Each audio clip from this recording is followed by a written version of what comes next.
they were like violent and sex, and, but I don't feel like they were my stories because they were like his scripts.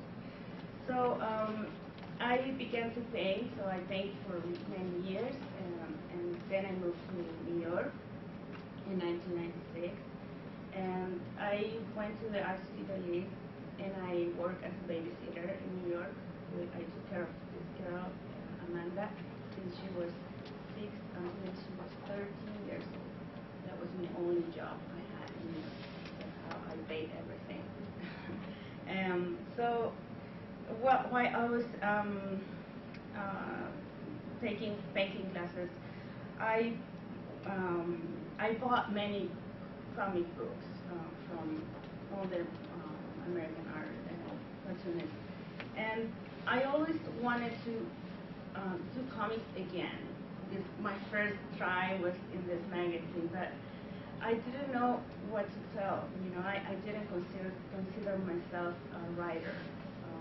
So when I read Julie Doucet's comics and Aline Kaminsky and T.C. Kleffner's, those blew me out. I mean, I was reading and it's like, wow, I can do this, you know? If they do that, I can do it too.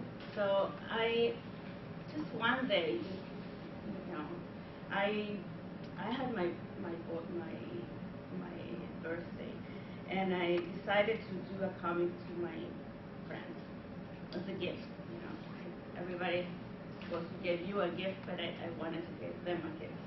And so I did this comic about this character that was me, that had this belly that grew up and then explode or something. Yeah, well, so I gave it to them in the party, and everybody was like, "Oh, thank you, this is great." And it was like, you know, with photocopies and staples, and everybody was so happy, and I just loved that. I love that people got so happy. I always wanted to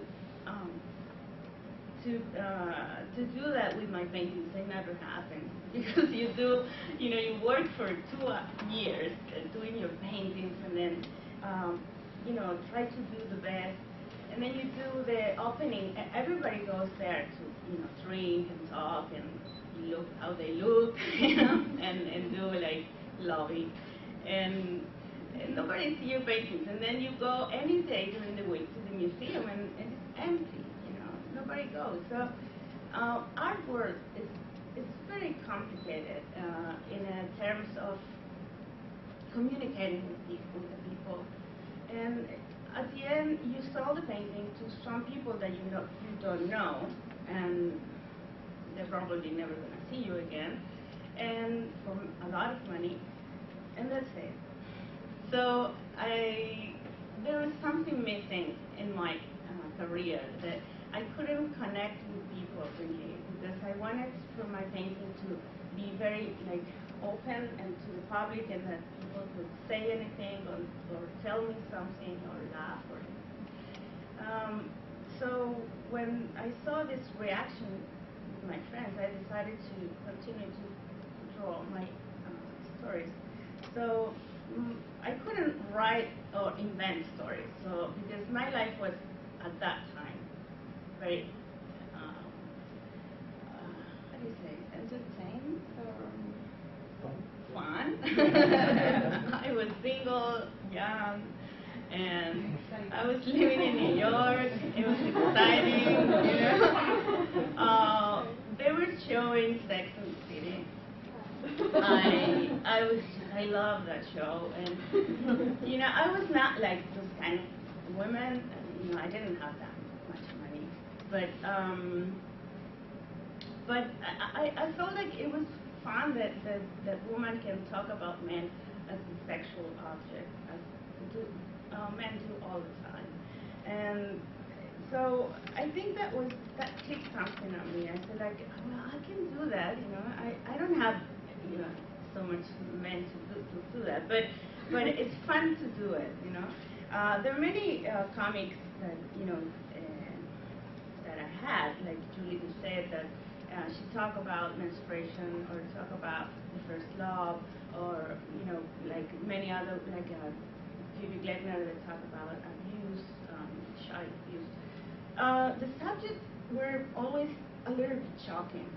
Something has to be a little bit shocking so the public can move a little bit.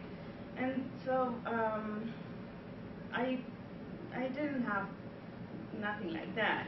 So I just began to draw my weekends, the party I went, the people I met, the guy I went to bed with, and when and then he'd never call me back, things like that. And so that it was very fun to do, and then my friends loved it, and I copy it, I staple it, and I gave it to them.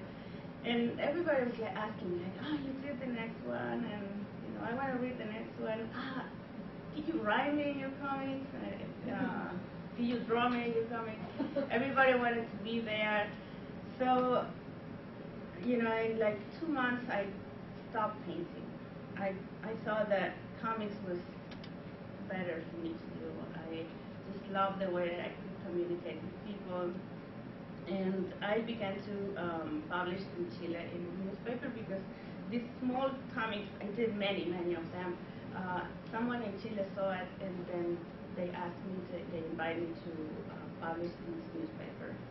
It was a newspaper, the clinic, Mad Magazine, something like that, The Onion, it was political. Humor, and so I had one page, and I began to do this. All of the first part of this book is those comics that I did. The first stories I did, they were very sexual because that particular publication was that it was men. Yeah, everybody was men there, and there were many women who and naked women and stuff like that. And so I wanted to do something sexual, but from my point of view, like be naked but masturbating myself and being happy to do it. And so when I sent it to them, they sent me an email and they said, "Well,